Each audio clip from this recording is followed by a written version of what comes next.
Assalamu alaikum. Welcome to Debate IA program with your host Tariq Khan. Today we will analyze and explore accelerated international relations for commercial and social development. Let me introduce our guest in program, Professor Dr. Chris from Melbourne, Australia. Sir, thank you so much for joining, and you are most welcome in program. Thank you. It's a pleasure to be here. Sir, you have referred to the acceleration. What evidence do you see for a faster pace today as commercial to the pre-COVID era? How would you Well, what analyze? we saw pre-COVID is that if you wished to undertake business, you would often travel to the country, you would meet the individuals, you would meet their families, you visit their factories, visit their staff, and likewise they may also come to where you are. And that took time, cost, but that was the normal conduct of business. However, what has happened with COVID is that the devastation, and I use that word quite carefully, of the economic impact and associated mental health and social impact on communities has required people to re-engineer, reimagine, reset, if you will, how they conduct themselves in international affairs. We found that people still want to conduct activities in different countries. Globalization is a model which is very addictive when you have the taste for it. And losing substantial revenue very quickly has been quite a scary reality for many businesses. In fact, most businesses around the world. So different systems, therefore, had to be enacted in order to continue the pace and to recover from that very short, sharp decline. Now, unfortunately, as we go to air in late April, in many parts of the world, there is a significant increase in COVID and associated economic detriment. So we've seen that people are using different methodologies, and one which has even connected the two of us through electronic media means, through Zoom and other platforms, has meant that via different mechanisms, trusted intermediaries, there is now a renewed acceleration of business. And that time of traveling and meetings and thinking about it, all that several months, has now been condensed. So that's why we in our business are seeing lots of accelerations across several continents: Africa, Europe, Asia, Oceania, as well as the US. Sir, why do you group commercial and social development together, as they are usually run by different drivers and local global institutions? That's a very good and thoughtful question. When I was a child, they were absolutely separated. There were different institutions that would run charitable activities, NGOs, not-for-profits, whereas commercial very much stuck to its lane on the athletics track, if you will, and delivered its for-profit activities. What the commercial sector has realized is that providing services to the community through social development may be undertaken on a for-profit model. Conversely, what the social development community has realized is that it's okay to leverage commercial business platforms and pathways in order to assist the community. Now, who else is involved? The legislative environment has said, well, why don't we have social enterprises? We'll create a category whereby for-profits also can access funds which previously were delegated to non-for-profit organizations. International institutions which previously ran in either the commercial or the social lane now have funds established for intersecting those two increasing nation capability building, in addition to the for-profit motive. So it satisfies both categories. We're really enjoying it. In our business GOC, we actually use both. And we find that it works really well. We have to explain to some people sometimes why we have these units, but we see that when you leverage those systems together, you can lead to faster outcomes. But a word of caution, I'm not in any way advocating the removal or destruction or dismemberment of the NGOs and the non-for-profit sector and charitable sector. They have a magnificent and very virtuous role to play in society, and they will continue to do so. All we're seeing is that there is an extra level of availability of services and funds for different parts of the world. Sir, as you have mentioned, startups, commercialization being embedded as a form of international trade, how do you see that playing out across development and in developing nations? How would you explain this? Thank you for that two-part question. When I was growing up, the idea of being involved in a startup wasn't even a concept. You would undertake your primary, secondary, university studies, find a job,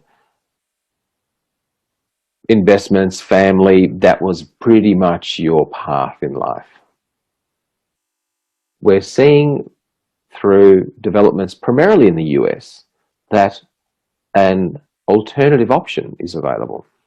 And we've seen startups, we've seen the success in the IT sector, in the biotech sector, which was totally created through this environment, to where they are today across not just the US, but being replicated and growing in all continents. What the key driver is here is that all of a sudden, if someone is undertaking a startup in, say, pick a country, Australia, there is a forward-looking view that your product will not be released and sold only in this country. In fact, the commercialization path necessitates accessing funds, customers, marketing across many countries, many market segments, many jurisdictions. So when people are in the startup game, they're constantly thinking about international trade. That is part of the mindset now. How does that interplay with developed and developing nations? Well, that relates in part to the answer I provided to the previous question. Because the social developments and social need in many developed and developing countries is stark. And let's not forget social need in the developed countries. Huge mental health problems, huge poverty issues, problems with wellness, in addition to the traditional, unfortunately traditional, well-known problems in developing nations. But startups now are being told, well, guess what? If you have a solution for some challenges in Africa or Southeast Asia, there is a financial model, whether it's the traditional institutions, the United Nations, emergency disaster relief, or your for-profit commercial environment that can assist either in peace building or nation capability building. You have a market. It is in the developed or developing countries. And I think startups are very exciting in commercialization because it allows young entrants, not the big corporations, kids, teenagers, university graduates or university students, to come in and say, well, I've got this idea. I think it might be a wonderful, makes an assistance in the inclusion diversity culture, in the globalization trade, financial technology in to assist people who haven't got smartphones, the environment. Now these kids or young entrants are seeing a pathway, and that is what international trade is looking for. And just as in traditional venture capital world, you're looking for unmet need to be then married with a solution for a financial benefit, that's the same model that now can be applied through for the social enterprises and to help our communities around the world, as you said, developing and non-developed countries. And we've never had this before in our history, and I'm very excited as to the possibility and prospects which will come out of this to tackle specific solutions. Thank you. Sir, in this COVID or pandemic era, there is an emphasis for self-reliance and homegrown competencies and capabilities. Does this philosophy and practice invalidate your thesis of acceleration? How would you explain this? Again, good question, tough question. All right, let's break that up. First of all, self-reliance. Now, we hear very loudly what India is talking about in this space, both in their tweaking of education policy as well as manufacturing policy. COVID has led to previous existing relationships which we had with some of the big countries around the world to be challenged. Therefore, national interests jumped up and said, right, what are we going to do about this? If we can't guarantee supply of vaccines or medicines or protective garments or food or ingredients for pharmaceuticals, we have a national interest problem. That's when immediately the self-reliance came in. However, and different countries do this in a different way. In Australia, we don't have that policy of self-reliance. But in certain sectors, we have an acknowledgement and policy and now funding moving forward to say we need to make sure that we are able to create the next version of vaccines. We are able to make sure we are able to reconfigure or quickly change the pathway of factories in order to manage local national emergencies such as pandemics. So what does that mean? That means that underneath that policy layer, you have the embedding of maybe research grants, maybe tax benefits, maybe other employment benefits, which say, let's accelerate activities in homegrown environment. Yes, to manage the homegrown community, but let's offer it around the world. And in fact, an element of self-reliance which is fascinating is that the globalization and the international trading partners are also undertaking a change. Within the Commonwealth, they've always had a wonderful system due to the heritage of the Anglo-imperialist model of transparency and trade amongst partners in times of need and in normal times. What we're seeing is that there are also activities which are leading to an acceleration of relationships with partners. So for example, Australia, top trading partners, China, Japan. Where are we moving to post-COVID? India. We have wonderful cultural connectivity. We have a wonderful Indian diaspora in Australia.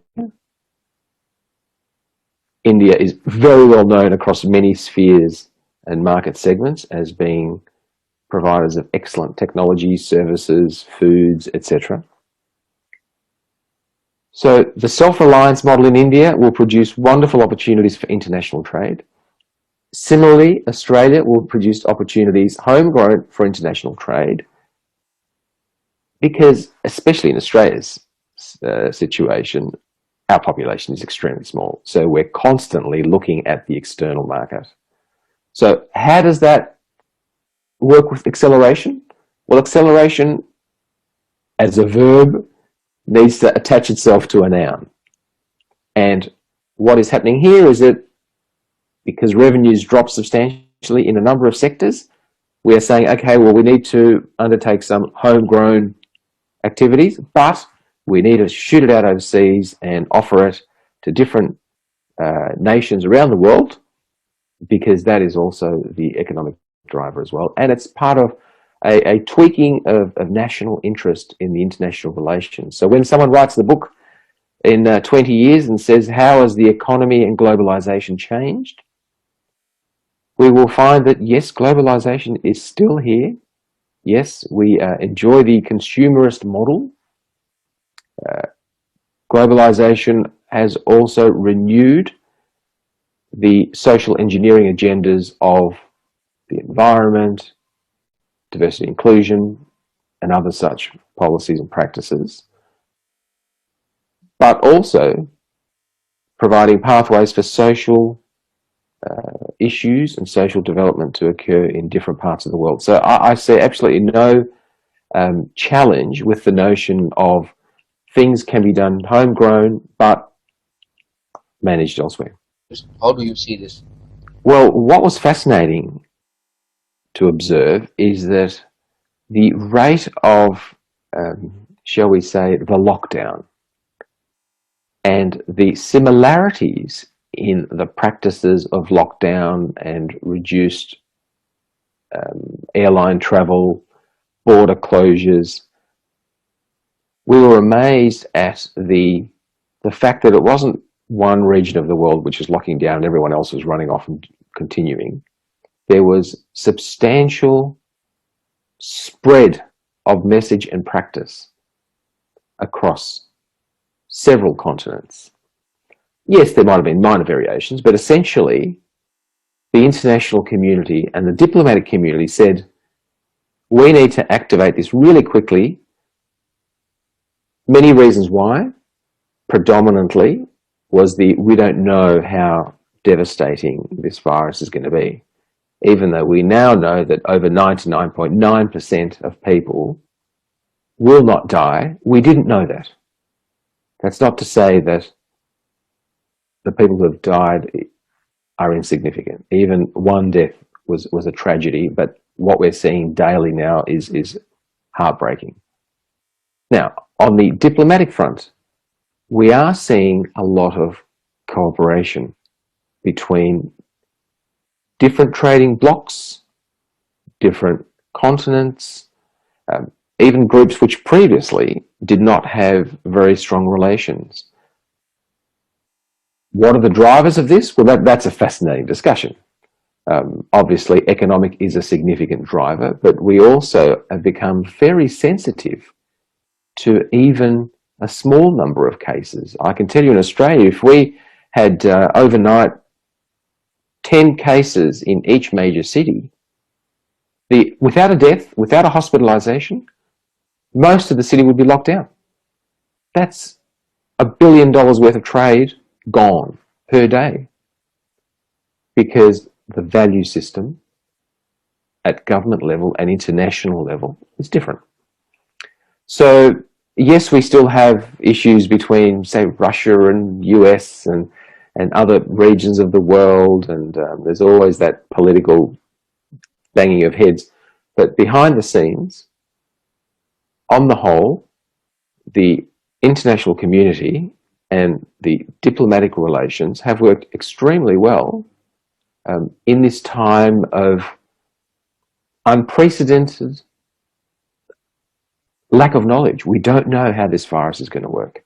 We don't know for a long time transmission, etc., etc. So I'm seeing a lot of positives rather than dwelling on any of the the lapses and mistakes. Sir, what additional mechanism and form of international cooperation are needed to improve the efficiency of acceleration? How would you analyze this?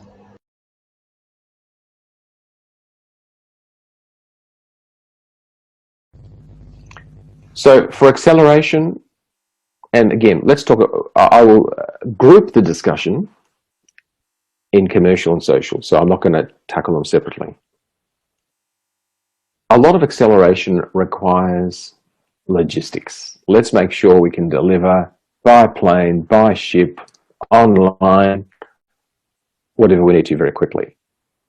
Let's see if we can harmonize laws, harmonize taxes as well, in order to quickly, and even harmonize, well, harmonizing laws is important because the privacy issues, the contractual consumer relationships and the social relationships and the ethical relationships need to be, where possible, made as fairly and evenly balanced, so that if I want to conduct trade, whether it's for commercial or social, with Somalia or Germany, Pakistan, South Korea, US, New Zealand, I don't want to have to worry about many issues of legal governance, intellectual property.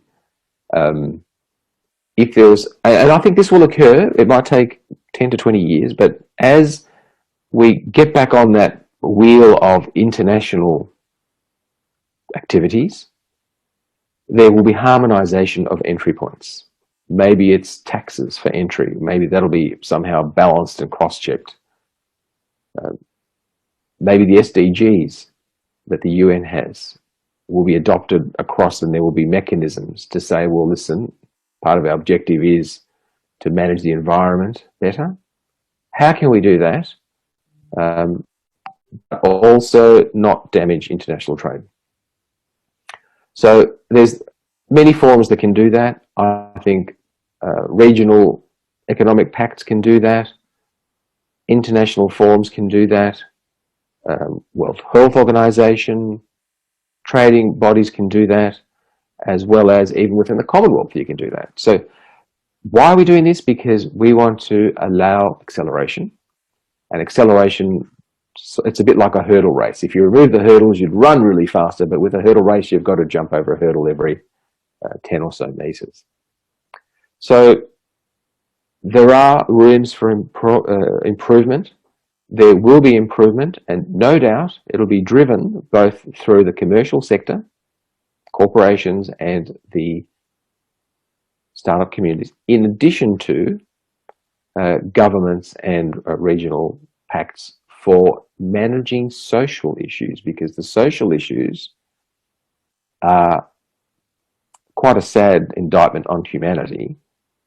Unfortunately, they will always be there, but if we can minimize it as much as possible, leveraging acceleration, that would be a great outcome. And we have some thoughts on that as well.